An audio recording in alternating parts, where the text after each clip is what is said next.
Aujourd'hui, j'ai fait une bêtise en laissant s'échapper un chaton errant qui m'a mordu le doigt. Ce matin, je travaille dans un atelier automobile, j'ai ouvert le capot de la première voiture de la journée et j'ai vu un petit chaton blotti sur le dessus de la transmission d'une Subaru. Je n'avais pas encore mis mes gants et le chat a commencé à se tortiller vers le pot d'échappement, qui était chaud parce que la voiture venait d'arriver. J'ai paniqué parce que j'aime plus les chats que les humains dans la plupart des cas, et j'ai tendu la main sans penser au résultat, mais il s'est retourné et s'est accroché au majeur de ma main droite. Je l'ai sorti et j'ai demandé de l'aide à mon patron, qui est resté là pendant que j'essayais de tenir le chat. Puis je l'ai laissé tomber. Oui, je l'ai lâché et il s'est enfui. Et maintenant, si je n'arrive pas à recapturer le chat errant dans les prochains jours, je dois me faire vacciner contre la rage, ce qui n'est apparemment pas amusant du tout et doit être fait dans une salle d'urgence. Trop long. Je n'ai pas lu. Un chaton errant m'a mordu, j'ai paniqué et je l'ai laissé tomber. Maintenant, il se peut que j'ai besoin des vaccins contre la rage. Si je ne retrouve pas le chaton rapidement.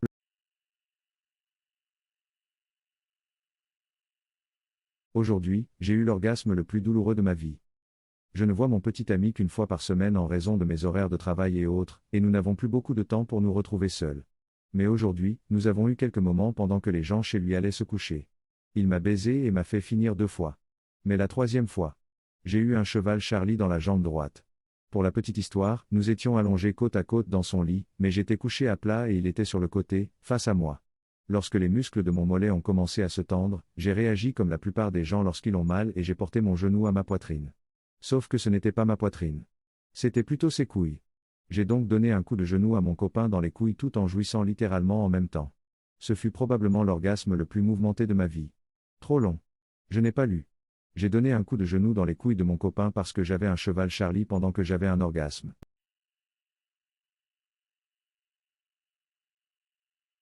Aujourd'hui, j'ai fait une erreur en envoyant accidentellement mon texte, je me suis envoyé en l'air à mon rendez-vous au lieu de l'envoyer à mon ami. Cela s'est passé mercredi. Et c'est beaucoup, beaucoup plus grave à cause de la formulation. J'ai rencontré cette fille au bar samedi dernier et j'ai eu le déclic. On a parlé pendant 3 heures, je l'ai raccompagnée à sa voiture, je l'ai embrassée pour lui dire bonne nuit, c'était génial. Ma première incursion depuis le début de Covid. Mardi, elle est venue chez moi pour une soirée jeu, on s'est amusé, on s'est un peu embrassé et elle est rentrée chez elle. Le lendemain, mon pote m'a envoyé un texto pour me demander comment ça s'était passé. C'est un de ces frères ultra masculins qui se préoccupe de s'envoyer en l'air et je me contente généralement d'inventer des trucs pour l'apaiser.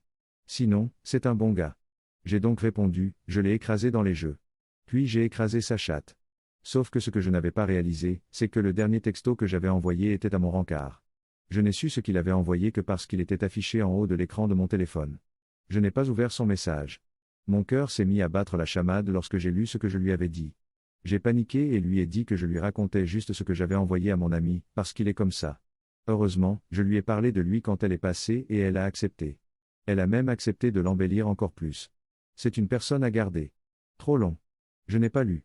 Aujourd'hui, j'ai fait une connerie en disant à ma copine que je lui avais écrasé la chatte alors que ce n'était pas le cas, mais elle n'en a pas souffert.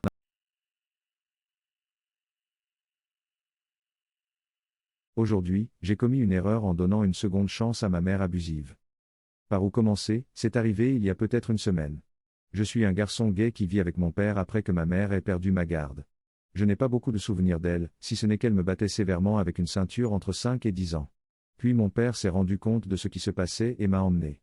Aujourd'hui, j'ai appris que ma mère est sobre depuis 7 ans parce qu'elle a tout perdu après notre départ, alors j'ai décidé de lui donner une seconde chance en tant qu'ami et non en tant que famille. J'ai pu contacter son agent de probation et j'ai obtenu son adresse. J'ai entendu dire qu'elle pleurait de bonheur.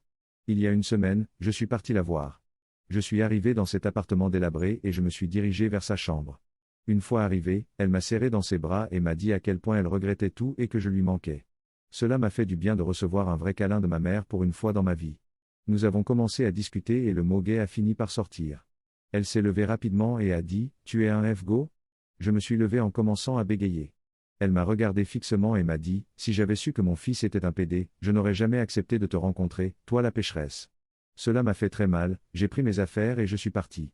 Elle m'a attrapé le bras et m'a donné un coup de poing, je me suis effondré quand elle m'a donné un coup de pied et qu'elle a voulu attraper la bonne vieille ceinture. J'ai réussi à me relever et à partir, puis j'ai appelé la police. Ma lèvre saignait et j'avais un bleu sur le côté à l'endroit où elle m'avait donné un coup de pied. Mon père et moi portons plainte contre elle et nous serons au tribunal dans 1 mois ou 2. Eddie, j'habite dans une petite ville, alors les nouvelles circulent vite. Mon père et moi avons un bon avocat donc je ne pense pas que ce soit une excuse mais ma mère m'a battu parce que je suis gay et le jury prétend qu'elle l'a fait par rage aveugle et qu'elle devrait s'en sortir.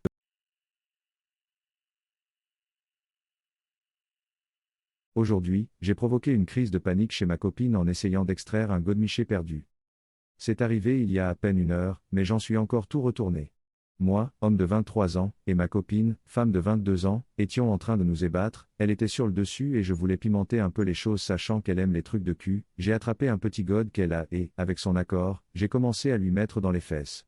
Après quelques mouvements et quelques caresses, le god est presque entièrement enfoncé, je le lui fais savoir et elle me répond que c'est bon. Je suppose que 2 secondes plus tard, elle a senti que quelque chose n'allait pas, alors nous avons arrêté de faire l'amour et nous avons vérifié, et maintenant c'était complètement là et ça commençait à disparaître comme un serpent qui se glisse dans sa caverne. Le lubrifiant est glissant, j'essaie d'aider, elle peut à peine s'ajuster de peur de le perdre pour toujours et nous sommes tous les deux inquiets d'être l'une de ces personnes qui vont aux urgences avec un truc bizarre dans le cul. Je crie pousser. Pousse. Pousse comme si tu avais envie de faire caca.